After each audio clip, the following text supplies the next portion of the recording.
Hi, everyone. Welcome to this episode of Consulting with Authority. This is your host, Scott Cantrell, joined today by someone that is relatively new in my universe, someone that I connected with and networked with not too long ago, but I knew from our initial conversation he'd be an ideal guest for the podcast. So I wanted to bring him on today. And he is a leadership expert, strategist, consultant, and the president and founder of Core Management Training. Keith Willis, thank you so much for joining us. Excited to talk with you today. Scott, thank you for having me on the show. Really glad to be acquainted with you and be in your network.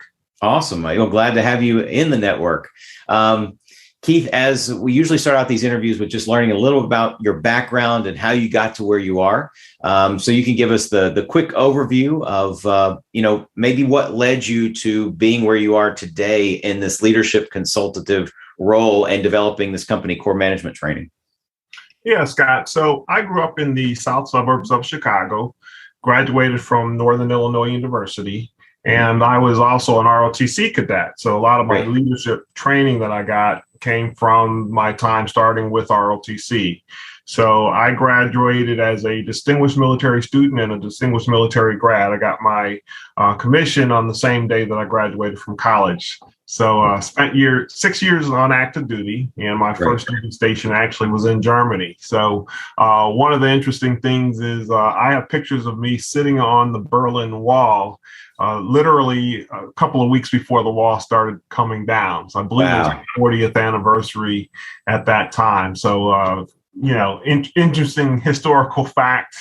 Sure. Back in '89. And so I made the decision that I was going to get out of the military, a lot of great lessons, learned a lot of great things, and spent the bulk of my career in the pharmaceutical industry. Mm-hmm. So I did, sales representative role. My first sales rep position was in Albuquerque, New Mexico as a sales representative. Eventually, because of downsizings within the industry, moved to Toledo, Ohio, where I continued as a sales representative, won a couple of sales awards. Went in-house for a quick stint as a sales training manager, and then eventually became a district sales manager for about 6 years or so. One of the great things about pharma is we get a lot of leadership training, learn a lot about soft skills, managing people and things like that. So I got a lot of development in that area in some of those roles. When I left the district manager position, went in-house, did account management training, and then had the opportunity to run a training team. So probably for the last, 15 years or so, time goes so fast sometimes. It's hard to kind of remember. But I spent a lot of that time running training teams. I had an opportunity to build out a leadership development program with a pharmaceutical company, did that for 2 to 3 years or so. So learned a lot there, got to do a lot of neat things, and then eventually went to run another training team for about 4 years for a major brand. So eventually my position was eliminated. Like a lot of industries, pharma's constantly, making changes, trying to tweak and trying to make things better. Right. And so at that time, I made the decision that I was going to go out on my own. Now, I'd always kind of played a little bit entrepreneur. I'd done, had started coaching businesses and things like that on the side in the past, but decided that this is what I was going to do for full time. I felt like that I could make more of an impact working on my own than I could inside of a company. So that was how Core Management Training was created, and really focusing on leaders, making sure that they have the right skills and abilities to be successful. What we often find is that when companies struggle, usually it's at, first line manager. If you can improve your first line management, oftentimes it'll have significant impact on the company. Right. So that's a little bit about my background. No, it's excellent. No, thank you for kind of carrying us through that, and appreciate your service in the military as well. I'd love to see the picture of you sitting on the Berlin Wall. That had to be somewhat of a surreal experience, especially when, like you said, just a couple of weeks later, you're watching it come down. So exactly. But yeah, no, thank you for sharing with us the trajectory of your career. It certainly makes a lot of sense that you were able and had the ability, the capability, the expertise, and the skill to go out on your own after having so much experience in the corporate world, actually developing these leadership training programs.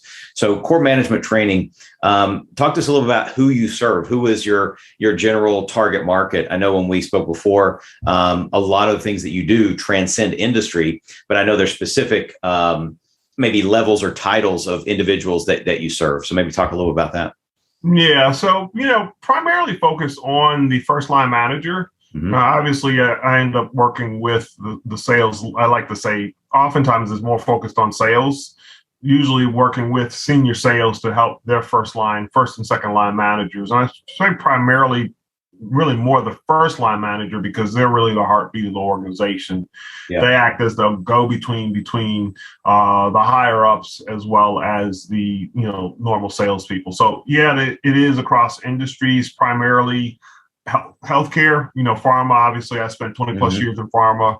A lot of that intersects with healthcare, other types of companies within healthcare, but even banking, insurance. I find that generally everybody has the same type of challenges and problems. And then I have done some work with some nonprofits also. So generally, if you come to me with a problem from a management standpoint, we have a conversation. We can just make the decision. Can I work with you? Can I help you or not? Yeah, of course. That makes sense. So you mentioned you've always sort of had this entrepreneurial bent, right? You've always sort of been attracted to this idea of going out on your own, and you were in a position where it just made sense to do that, where you'd have a good chance of success. And obviously you've done that. You've been successful. One of the things that I am always asked about being in the business development space, a professional service provider, coach, consultant will come to me and ask, how can I get in front of more of my ideal prospects? How can I engage? How can I grow my business? Maybe talk a little about your experience on the business development piece, and either lessons learned or things that didn't work for you, or maybe things that did especially work well for you. How does Keith Willis go about finding and attracting new opportunities into his world? So yeah, I'd say it's a hustle. Certainly. It's number one. Business development is probably one of the hardest things to do, I think, as any business owner. I found LinkedIn to be a great tool. It does a lot of things. It extends networks. It builds networks. I like to say old school, new school.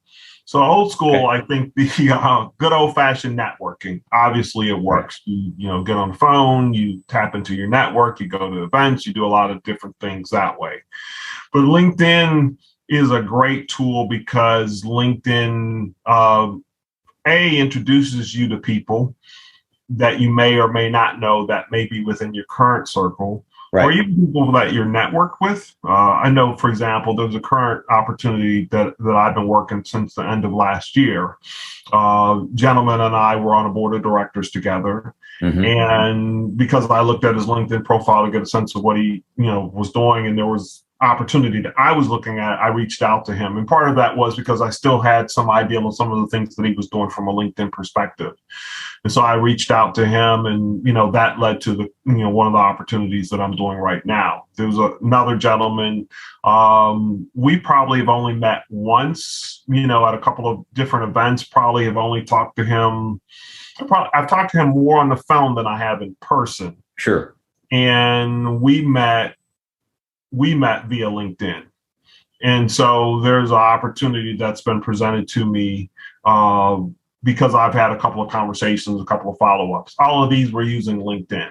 Gotcha. And so I find that from a business development standpoint, that it's a great tool because it helps build your network, but also helps you continue that network.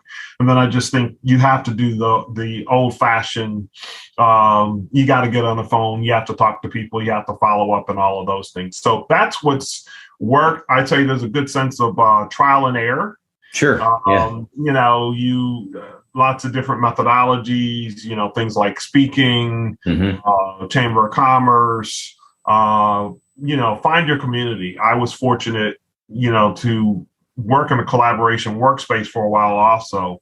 And so there were a lot of entrepreneurs there. And so that was the community that I needed to find. So things like websites and, those type of things, and how to promote yourself. And, a lot of times there are a lot of different types of programs and things. So I think all of those things go into the business development portion when you're trying to build your business. Yeah, no, I couldn't agree more. I love this categorization of old school tactics and new school tactics, right? New school, largely, I assume, probably digital, online, all the shiny objects that are available, all the different things you can do. Old school, old but very reliable and proven techniques. And at the end of the day, all of those techniques, whether old school or new school, in my estimation, in the world that we're in, right, where we're trying to reach out to a high level decision maker, in a small, medium, or large organization, frankly, it is all about the nature and the context of the relationship that you're creating, right? It's all relationships, and not to use the cliche, but it's all about who you know. Well, to that extent, but I like the reverse of that too, right? It's about who knows you. Exactly. And you've got to be visible and put yourself out there, and actively and consistently engage with people who are either going to be good members of your network, whether they're a client opportunity or not. But then at the same time, identifying where you can contribute the most value and start to engage those conversations. And the more at bats you take, try to engage those conversations, the more conversations you'll have, the more business will be created. I want to dive a little bit deeper into what you talk about LinkedIn, because I couldn't agree more in terms of the nature of the platform. That said, and I'm sure you've seen this too, Keith, there is so much great work, great prospecting and business development work, really networking is what we're talking about, networking and cultivation that can be done on and through LinkedIn. At the same time, there's so much, so much noise and clutter and just robotic messaging being done on LinkedIn that is totally impersonal, totally inauthentic. And you're seeing that and experiencing that. And of course, as of the timing of this recording, not too long ago, LinkedIn put the kibosh down on number of messages being sent out and so forth to help reduce a lot of that noise and clutter. And from that standpoint, I think it's been successful, even though I think for a lot of people who were using it properly and aggressively, that's tempered their approach a little bit too. Talk to us a little about what you're doing on LinkedIn in terms of identifying opportunities and maybe beginning to engage those individuals in conversations. If you sat down and said, okay, I'm going to work on LinkedIn for 30 minutes today or 60 minutes today, what does sort of that workflow or process generally look like for you? Yeah, so this has changed over time because, Sure. I was probably one of those people that I was somewhat guilty of sending a lot of messages. I did a drip campaign last year. It was a 7-message sequence. Basically you invited people to connect. You sent some, content to them, and then you asked for a meeting, some variation of that. Yeah. And what I found was it wasn't really effective. Okay. I never really got a, good, I had some good leads. So I shouldn't say it wasn't time wasted. And I think it's like everything, you learn as you go. Of course. And I bumped into these guys that had a LinkedIn course. They were going after a major pharma client. And because of my reach out, and gets back to, everything you do, it doesn't work the way you think, but it does work some kind of way. Right. So they had this course, and my big aha was, I have about 6,000 connections on LinkedIn. Some of them are people that I do know, and some of them, they aren't through the drip campaign. But the long and short of it was that all of these people in your backyard are people that, you have some level of connection. So I send out birthday messages, and I send out birthday messages. They're no more or less than that. I'm not asking you for a meeting or anything. It really is, hey, happy birthday. Yep. And it's not like the tried and usual happy birthday, where LinkedIn has the, it's actually a little bit of thought or whatever behind that. And so you get some very nice messages where people get back. Some people will actually send you a message because you can send messages that way. And I have gotten a few messages where people have, sent congratulation messages that way. And then from an anniversary standpoint, when people have job anniversaries, you congratulate them. And then you offer, hey, 15-minute meeting. We'd love to catch up. We haven't talked in a while. Same thing when you start a new job. Mm-hmm. So that actually has gotten responses. Or somebody requests to connect with you. You ask them, well, what made you interested in my profile? Why are you interested in connecting? I was able to secure a coaching client that way. Saw that you were an executive coach, was interested in finding an executive coach. So you have time for a 15-minute call. One thing led to another. Mm-hmm. So oftentimes there are people within the network in LinkedIn. We try so hard with these campaigns and all of these different things that we kind of lose sight of. We have these people that we can reach out to and communicate with on a more personal level. And so that has led me to these conversations. So this is how we ended up on the phone. I can't remember who reached out to who, but we ended up in this conversation. Right. And so there can be a level of intimacy when you're messaging from that standpoint. Yep. I've been working with a coach recently. And so what they have me focused on is more on an account level. Mm-hmm. So you kind of identify, 15, 20 companies that you may want to work with and who people are in certain roles. Yes. And then there's a whole messaging sequence. But here again, it's a little different. It's not you just send a blind message. Right. You're maybe doing some endorsements, some other things. Maybe you're going to follow them. And then you have an invite. And there are some things. Eventually, what you're trying to do is build a relationship. So literally have just started doing that. Mm-hmm.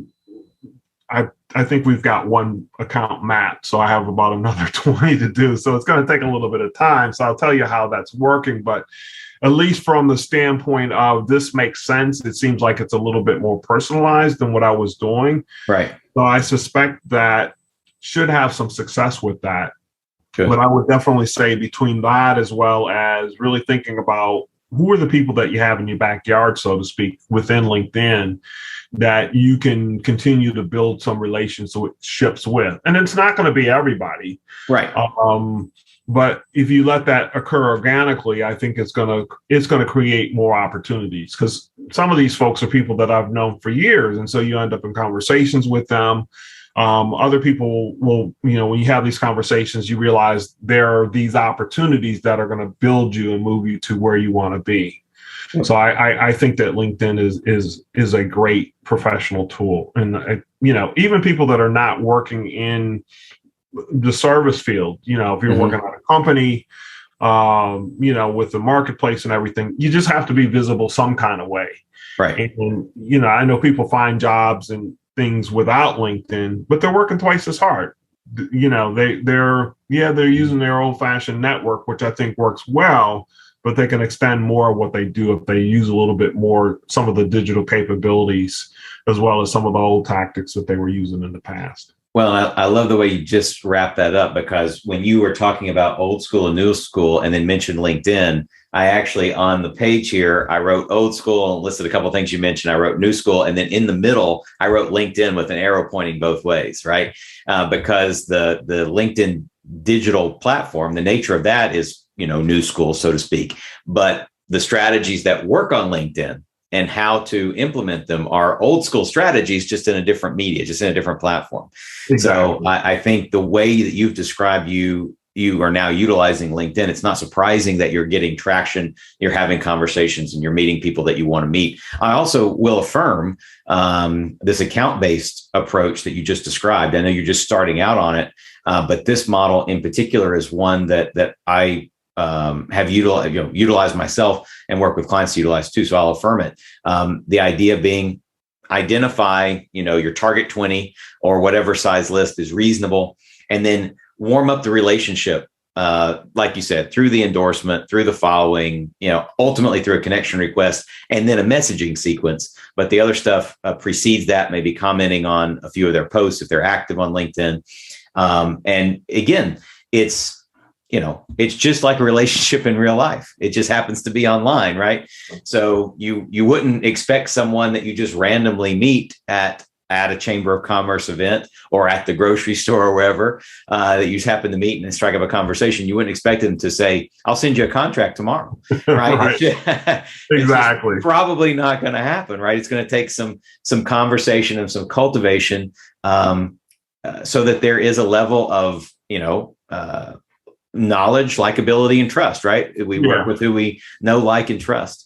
Exactly. The other piece that I'll mention too, you talked about the importance of being visible, right? Making yourself visible. I have a methodology, and this is just really appropriate for what we're talking about right now, called the law of market gravity. The idea being that if you want to achieve authority in a marketplace, which is what I help my clients do, you've got to start out being visible.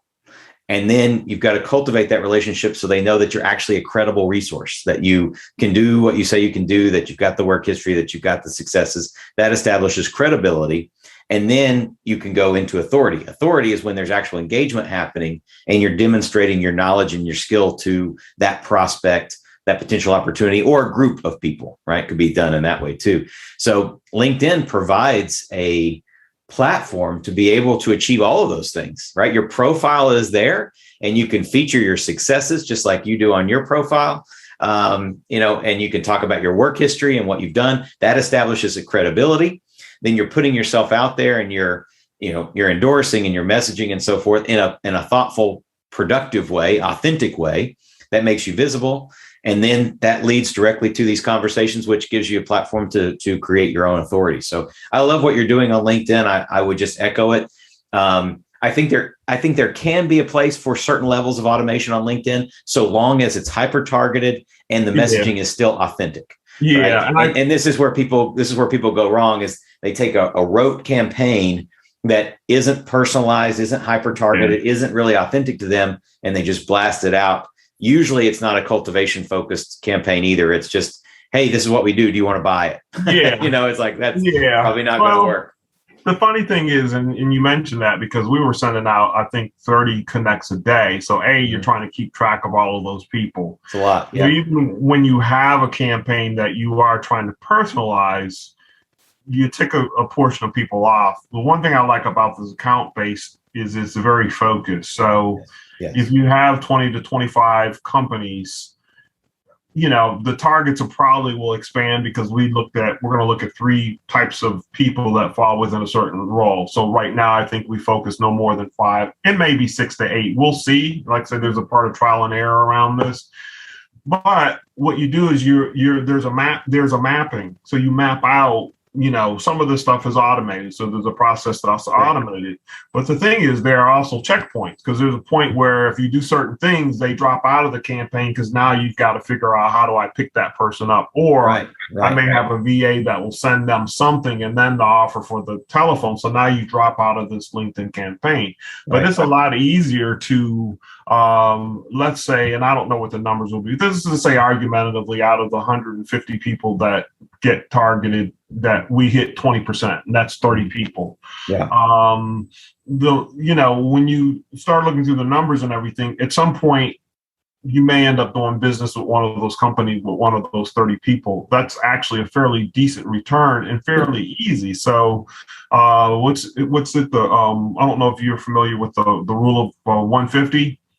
I don't know. Yeah, so the rule of 150 goes that once you go beyond 150 to 200 relationships, it gets exponentially very difficult. So from a cultural standpoint, when small companies go beyond the 150 to 200 range, the CEO or the leader of that organization is no longer able to push that culture down to the organization, which gets back into this whole thing about managers and why management is important, because it's at that level. So you think in terms of when you're managing networks and things like that, once you go beyond that number, there's only an infinite number of people that you're going to know intimately. So when you think about targeting and you're looking at a group of, you get 30 out of that 100 to 150 people, that's a nice number for you to manage from a campaign standpoint, because you can build these relationships to drive your business. Yeah, I like that. I like that way of thinking too. And you're and thank you for enlightening me on the rule of 150. It makes perfect sense when I hear you describe it. I don't know that I would have had that perception, but understanding, especially specifically on the cultural point that you made, you've got a CEO, they've got 110 people or 100 people. they can know everybody, right? Those individuals can know them. You get up to 160, 180, all of a sudden, that's the point where, the human brain, or at least in that environment, makes it very difficult to know everyone on that intimate level that you want. So the same rule applying into business development makes a lot of sense. And you're 100% right.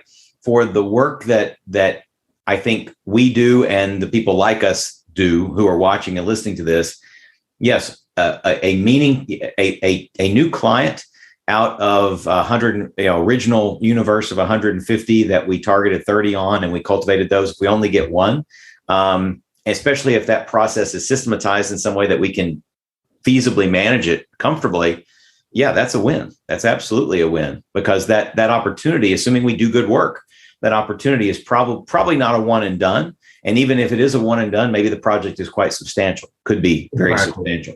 So, that's the other thing that I think is different about marketing for a consultant in the B2B space, as opposed to other types of business development, other types of businesses or industries. So many industries and businesses, and not even, they don't all have to even be product driven. Many of them are, but it is about the quantity, the volume of leads, the volume of prospects. In our world, it is not about the quantity, because we can't develop the relationships with that many people. It really is about the quality of the opportunities that we're seeking, because we don't need a ton of people to say yes. We need the right people to say yes. So no, I think that's excellent. So let's go to the next phase of business development here. So you have successfully had the conversation and you're in the sales process. Maybe give everybody an overview of what your general client education process or a prospect education process is, leading them to the point of becoming a client. What does that generally look like for you? What's that trajectory when someone engages you and says, Keith, you may be our guy. Let's have a conversation about what you might be able to do for us. Yeah, so I think the biggest thing is to kind of understand where people are and kind of what their challenges are, number one. And that's pretty difficult, because we think it's A and it may be B, C, and D.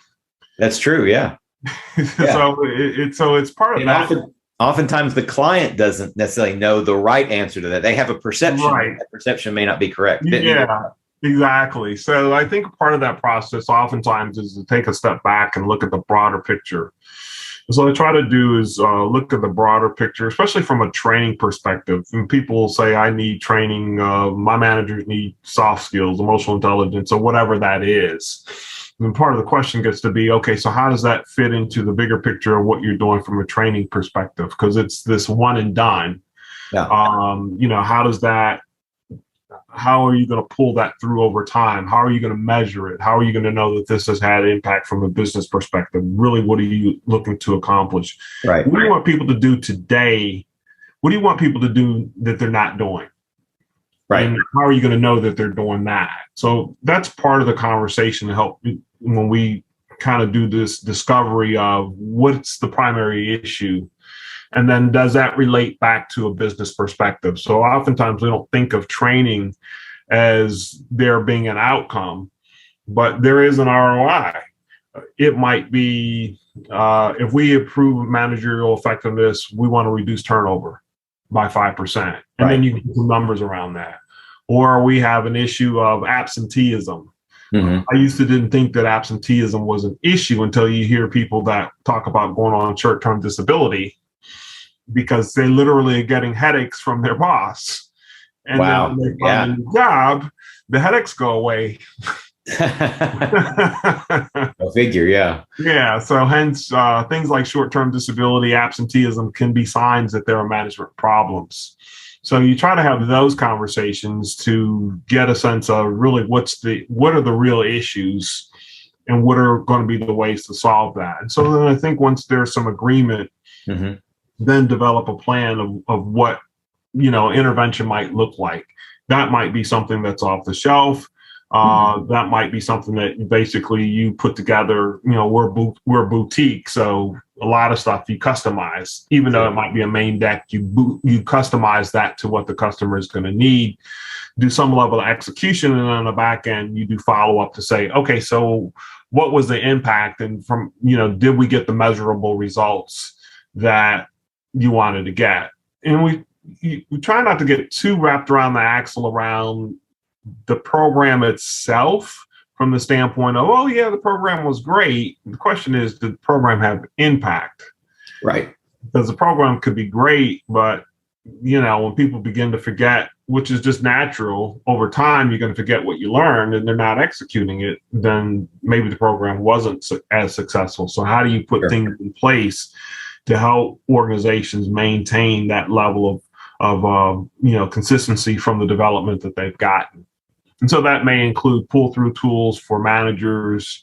It may include coaching of individual managers or individuals to help pull through that content. It's like you said, it's locking in the impact, which is in turn locking in the ROI. Right? Exactly. Because if you come in and you have this intervention, I'll use that word, this intervention training and behavior changes, the question is, how long will it stay changed without being properly managed, without being supported, without being reinforced in some way? And if you do something and it works for 90 days, then that's great for 90 days. But what about the rest of time? Exactly. In terms of making it stick for the purposes of impact. Yeah. Right. So sometimes, for example, you'll hear organizations say, well, we hire a lot of experienced people. Okay, so let's say you have a coaching model. Mm-hmm. You have 10 managers from 10 different companies that have 10 different coaching models, or 3 have coaching models. The other ones never used a coaching model before. Mm-hmm. How are you going to provide feedback on those managers about how they coach and provide feedback if you don't have a consistent process to even have a conversation about from a management team standpoint, right? Or even a sales process? You learn this sales process, you learn challenger sales, and this person learn integrity selling, for example. You're having a conversation about the sales process and customers, but because you're not on the same sheet of music, you're not aligned, so therefore the conversation goes south. So oftentimes people don't necessarily even think about those as training or even business planning.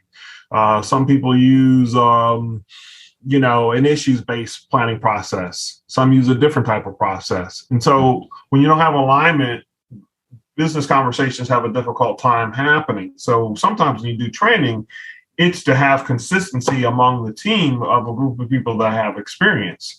Right. Well, you still have to reinforce, because if I've been using one methodology for the last 10 years, now you're asking me to use this new methodology. You have to have a consensus or a group or a way in a directional way to make sure that happens. Now, that doesn't mean that you're supposed to forget everything that you've learned, but how do you add that into the new model and make sure you're using a consistent language and the consistent things? So those are the things that companies oftentimes miss out on when they don't have training. It's just like the fire department. Yeah, guys know how to do, the fireman's carry. Probably been doing it for years, but sometimes it's good just to practice to make sure maybe there's some new techniques, maybe there's some ways that you can reduce the weight burden. As you get older, you're not as strong, so maybe there's some tips and tricks. So all of those things play into even training experienced teams of what to do and how to do it more effectively.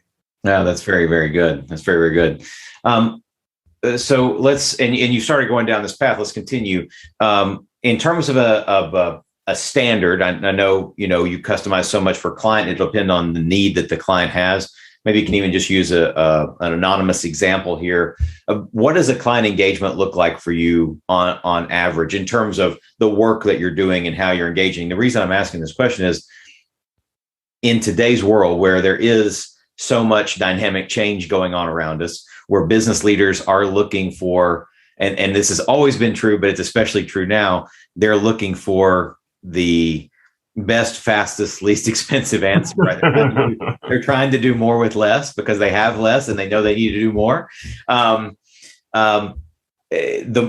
feel like the more that our community of consultants and coaches can share, well, here's the type of engagement that I look at doing, or here's how I think about the work that I do and how I piece it together to make it effective. The more we can hear from each other on that, I think rising tide lifts all ships, so to speak. So maybe speak to that. What does a standard engagement look like for you in terms of the nature of your deliverables and how you're engaging with the client or the individuals within an organization? Yeah. So if somebody's asked me to come in to facilitate a workshop or something like that, you're having a conversation about, what's the need? What are you looking to do? What are you looking to accomplish? Mm-hmm. Is there an off-the-shelf solution? So, for example, I'm certified to do social styles. I'm certified to do emotional intelligence, mm-hmm. as well as strength finders. So those are 3 programs that right off the bat, there are core DACs. Yeah. Now, there's how that gets executed could be a variety of ways. It could be live. A lot of people are doing things virtually. Sure. There's, with the social styles course, there's an online course that people can take up front that you can give them. So that's almost like the pre-work. And then that pre-work, they come into the course, you reinforce the concepts and things. And then the back end, there's some additional tools that come as a part of the online tool, mm-hmm. that we can do some reinforcement. If it's emotional intelligence, it may be a pre-read and then doing a virtual engagement on the back end. Some pull-through coaching and things like that.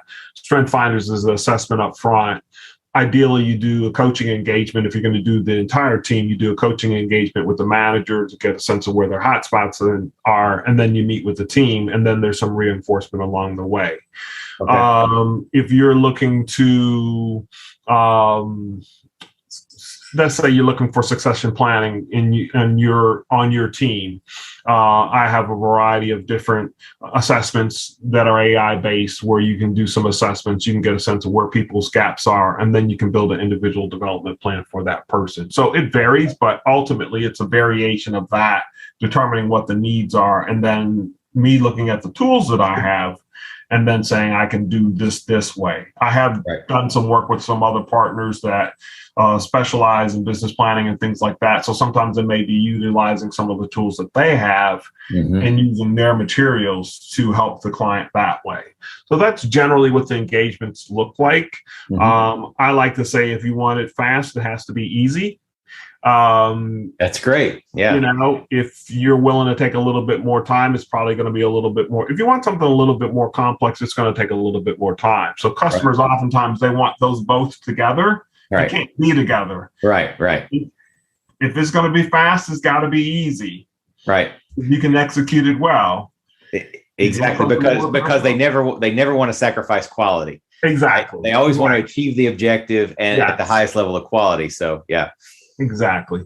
And then I think the other thing is that the client ideally should have a person that acts as the surrogate or be involved in the project, because at the end of the day, you're still an outsider. You're not a part of the organization. So if you have somebody on the inside that buys into the concepts and ideals that you're presenting, easier to pull people along with that, because you have somebody that, in a sense, they're sold on what you're trying to do, and it's easier for them to sell to their internal network. So I think that's an important part of basically having a champion within the organization that really, and I say champion, I don't mean just that signs the check, but a champion that's really willing to work with you, right, to put content through and help you, basically execute what's being asked to be executed.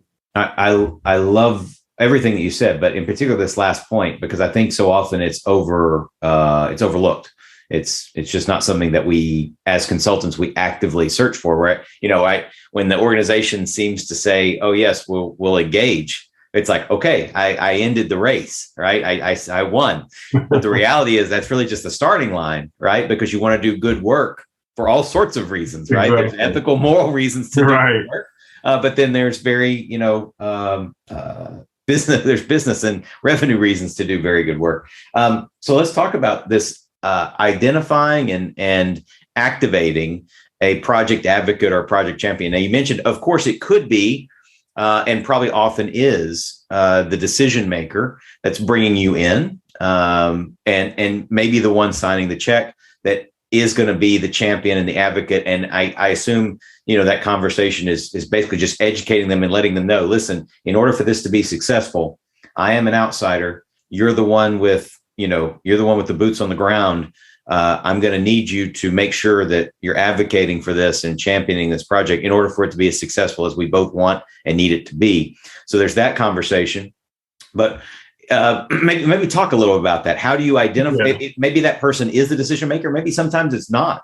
How do you identify that person, and what kind of conversation or relationship do you feel like you need to build with that person to make sure that they're empowered to be that advocate for you, but not just for you, but for the project itself?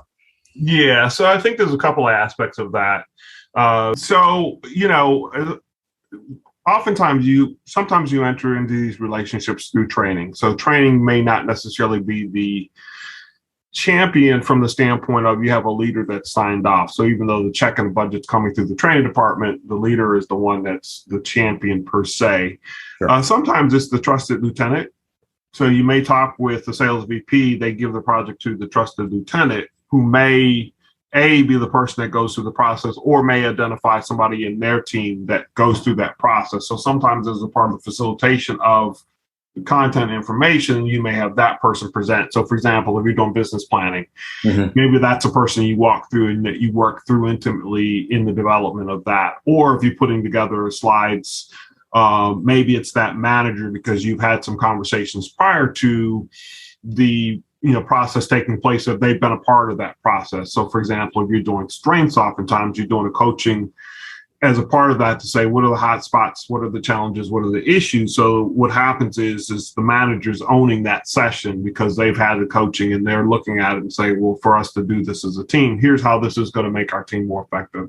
Right. Here's how this is going to make our team better. So I think, combination of those processes, and oftentimes just having a conversation with whoever that champion or leader is to say, who's that person that you want me to work with? So it might be as simple as, we'll send the deck over to them. We'll do a live walkthrough. We'll answer any questions that they may have, make sure that they're comfortable, because they're the ones that oftentimes are going to do the kickoff to say, hey, I've been through this information. I understand the context. Let me give you context from our business. Let me put together what the consultant's trying to do relatively to what we're trying to accomplish as a business. Oh, that makes perfect sense. That's good. Yeah, no, thank you for giving me context and sort of walking me through what, kind of the different variations of that, because I do think it's really, really important. Without that advocate, without that champion, the project, I don't want to say it's doomed, because it's not necessarily doomed, but in my experience, it's much, much easier to have someone advocating and champion for the project, as opposed to everybody just expecting the outsider to coordinate and champion their own work internally when they're not, again, internal. So I think it's incredibly valuable. Last question before we wrap here, Keith. You've done a lot in your career, right? It's a very interesting trajectory. Maybe talk a little about lessons learned, either on the personal side of things, the professional side of things, either or both. A couple of points of wisdom or lessons that you've learned either the hard way or just through experience doing things well, that other coaches or business-to-business consultants might be able to take away and apply in their own life or business. Yeah, so I think there are a couple of things. I think one, really focus on what you do well. Oftentimes there are reasons why we got into consulting, reasons why we got into business. Identify what really literally your strengths are and try to focus on doing that more and more. I think one of the challenges of being a consultant is you end up being a jack of all trades. Sure.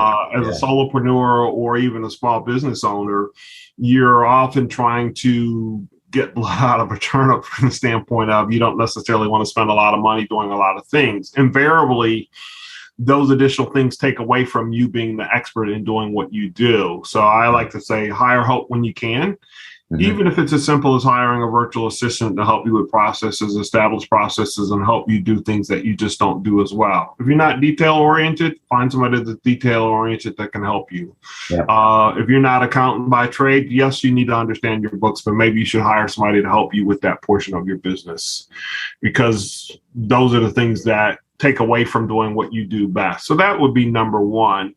And then number two, I think is it's trial and error. Be willing to fail. Yeah, you have to be willing to fail. You have to try some things. And then I think there's lessons on top of lessons. So I talked a lot about LinkedIn earlier. I generally feel that I'm probably better than the average person, but I've worked with I've worked probably with 2 or 3 different people around LinkedIn, and I've learned a tremendous amount, or figured out how much I didn't know and how much expertise I didn't have. Right, right. And so, and then there's been an element of trial and trial and error. My first drip campaign didn't work as well as I wanted it to. However, I do think that it laid the groundwork for some other opportunities. So everything that you do lays opportunities for other things, and there are learning and lessons there that may not necessarily come right away. So sometimes I know I felt like I've spent time doing something that was time wasted. Right. Maybe not time wasted. Maybe the lesson just hasn't come yet. Maybe the lessons to come later, or help you build upon, or has given you a base of knowledge that you will use at a later time. So those are probably the 2 lessons that I've learned, in life in general, and especially going out on my own. Yeah. I love that perspective of, because I know I've been there more than once, where you're working on a project or doing something and you do feel like the time is completely wasted. But I love your perception and your perspective that it may feel that way now, but the lesson that you're learning now, it may not become apparent until later. So just make sure you're listening and watching and paying attention to what can you learn from the experience, regardless. I think that's fantastic. If someone wants to learn more about core management training and potentially engage with you and learn more about what you're doing, what's the best way for them to learn more and to potentially connect with you? Yeah, so they can go to www.coremanagementtraining.com. That's my website. Or they can reach out to me at K Willis, and K as in Kilo, K Willis or Keith Willis at coremanagementtraining.com. Or they can reach out to me at 484-272-5138. Awesome. That's fantastic. Listen, thank you so much for being so generous with your time and your expertise today, Keith. I'm looking forward to continuing our networking, our cultivation of this relationship, and seeing where it goes. But again, I really appreciate your time today. Thanks, Scott. Really appreciate you allowing me to be on your show and talk to your network. Thank you. Absolutely. I know it was worthwhile. For Consulting with Authority, this is Scott Cantrell wishing all of you the best of success. Thank you for listening. I hope you got a ton of value out of this episode. And before we go, I want to thank the sponsor of our show, Smart Solutions Media. Smart Solutions Media empowers business owners, consultants, and other independent professionals to easily attract better prospects and transform them into long-term clients. If you're a B2B consultant or service professional and would like to start filling your pipeline with better quality prospects, visit us on the web at smartsolutionsmedia.com to learn more about what we can do to help you. Be sure to complete the short 2-minute accelerated growth scorecard you can find on the website, and you'll receive a complimentary strategy session where we'll give you specific insights and recommendations to help you attract high-value clients. Until next time, make sure you are consulting with authority.